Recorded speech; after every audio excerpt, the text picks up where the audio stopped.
என் கூக்குரல் கேட்டு பெருமூச்சை கண்டு உன் தோளில் என ஏற்றி நீர் மேகத்தாலும் அக்னி ஸ்தம்பத்தாலும் என் தேகம் நீர் மூடி நீர்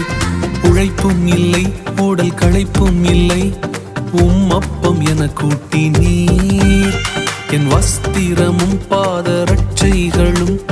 மகிமையால் புதிதாக்கி நீர் என் கூக்குரல் கேட்டு பெருமூச்சை கண்டு உன் தோளில் என ஏற்றி நீர்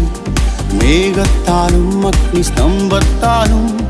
என் தேகம் நீர் மூடி நீர் உழைப்பும் இல்லை உடல் களைப்பும் இல்லை அப்பம் என கூட்டி நீர் என் வஸ்திரமும் பாதரட்சைகளும் மகிமையால் புதிதாக்கி நீர் எல் ஷடாய் எலோ